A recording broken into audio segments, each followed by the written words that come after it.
Ever thought about the secrets a house might hide? Well, this is a story about a woman who stumbled upon a horrifying one. In a world where affordable housing is scarce, she found herself drawn to a quaint yet peculiar house. Its charm veiled a disturbing secret, a secret she was yet to uncover. The house, owned by the disconcerting Mr. Holloway, was a haven in her eyes.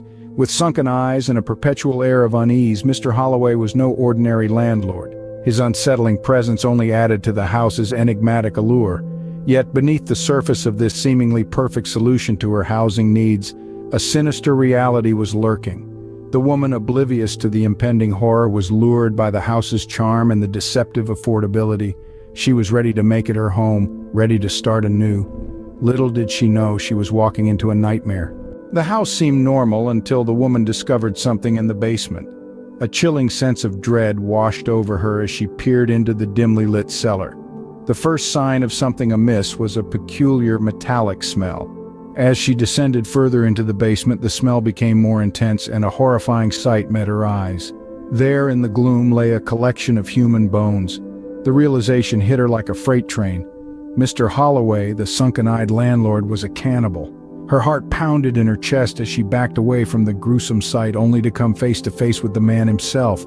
His eyes glowed menacingly in the dim light, his mouth twisted into a cruel smile. Before she could scream or run, he lunged at her, his grip iron-like and unyielding. The basement door slammed shut, plunging them into darkness. He bound her hands and feet, leaving her helpless on the cold, hard floor. The basement became her prison, a realm of terror where each passing second was a testament to her survival. Mr. Holloway was driven by an insatiable hunger, a monstrous craving that made him less of a man and more of a beast. Every so often he would descend into the basement, a dangerous knife glinting in his hand, and her heart would sink with despair. She was trapped, bound, and gagged in the cellar of a cannibal. Days blurred into nights, and nights into days. The woman was caught in a nightmarish loop, her only company the chilling echo of her own heartbeat. The basement was a world in itself, a world of shadows and horrors, where hope was a scarce commodity. She was trapped in a nightmarish world with no way out, but as they say, where there's life, there's hope. And she clung onto that hope with every fiber of her being, waiting for the day she could escape this hellish existence. But little did she know her ordeal was far from over. She was trapped in a nightmarish world with no way out. Time blurred into a cycle of fear and despair, but she wasn't ready to give up. A flicker of resolve ignited within her, pushing back the encroaching darkness. Her life had become a nightmarish game of cat and mouse with Mr. Holloway, the sunken-eyed landlord whose monstrous hunger was as relentless as it was terrifying. Each moment was punctuated by the chilling sound of his footsteps echoing down the stairs and the gleam of his knife, a dreadful harbinger of the horrors that awaited her. She knew she had to escape, to break free from this grisly prison. The thought of freedom became her beacon, her glimmer of hope in the oppressive gloom of the cellar. Despite her dire circumstances, she began to plan, to strategize. Every grain of her willpower was funneled into a singular goal: survival. She studied Mr. Holloway, his habits, his routines. She sought the weak spots in her shackles, the blind spots in his vigilance. The cellar, once a place of dread, became her battleground, her training ground. And then the moment came. Driven by desperation and the instinct to survive, she made her move. It was a dance with death, a calculated risk that cost her a leg but won her freedom. The pain was excruciating, a searing agony that threatened to consume her, but she held on to that glimmer of hope, transforming her torment into a primal surge of adrenaline. With one last act of defiance, she struck Mr. Holloway, her tormentor. The sound of his body hitting the floor was the sweetest symphony, a victorious crescendo that marked the end of her captivity. She dragged herself up the stairs, leaving behind a trail of blood and the echoes of her nightmare. Her escape was not a moment of triumph, but the first step towards a long and arduous journey of healing. The world outside the cellar was the same, yet irrevocably different. She was free, but she was forever changed. Despite the pain and terror, she managed to escape. Her story is a chilling reminder of the resilience of the human spirit in the face of unimaginable horrors. She was free, but the horror was far from over.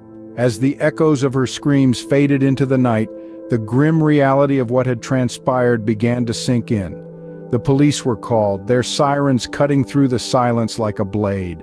They swarmed the house, their faces etched with a grim determination to uncover the truth.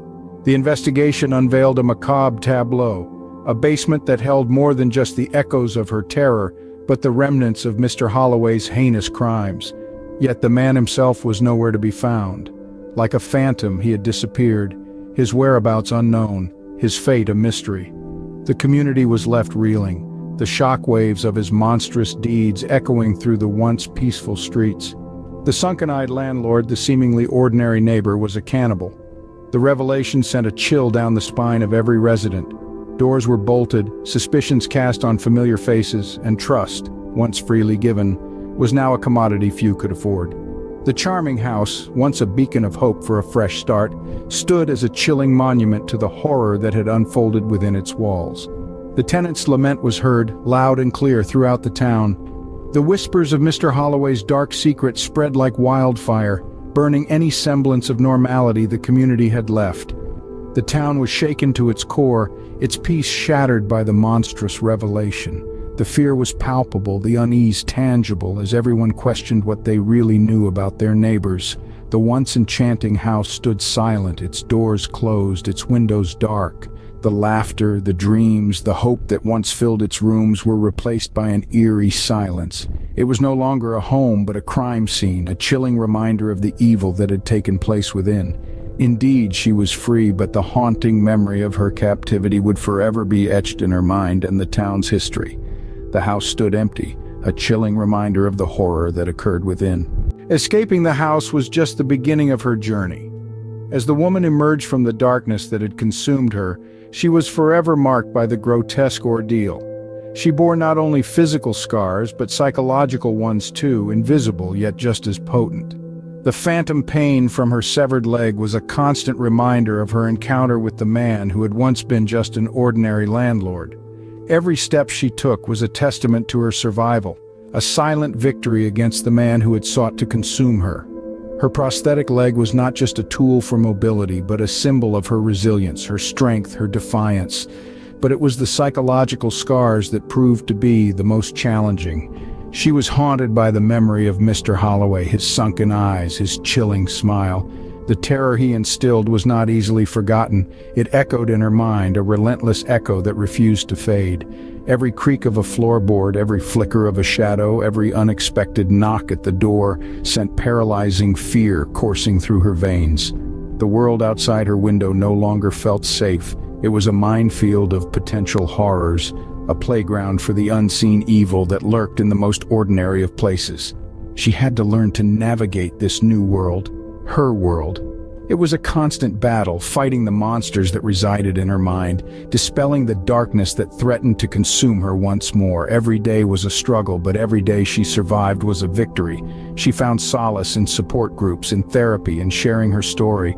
She found strength in her own resilience, in her will to survive, to thrive, to reclaim her life from the clutches of the horror that had once consumed her.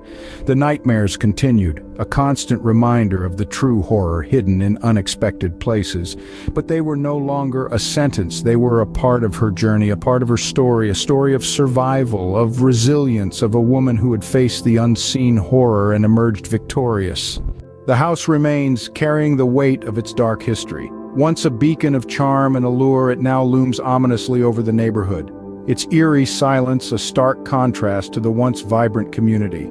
The once bustling streets are now deserted, the laughter and joy replaced by an unsettling quiet. The neighbors, once blissfully unaware of the darkness lurking in their midst, now cast anxious glances at the house, a chilling reminder of the evil that once resided there. The house, once a symbol of hope to a young tenant, now stands as a monument to her torment, a testament to the unseen horror that unfolded within its walls. Its charm has faded, its allure turned into revulsion, its promise of a new beginning transformed into a haunting memory. This transformation is a stark reminder of the terrifying reality that sometimes the truest form of horror can reside in the most unexpected places. And so the house stands, a testament to the unseen horror within.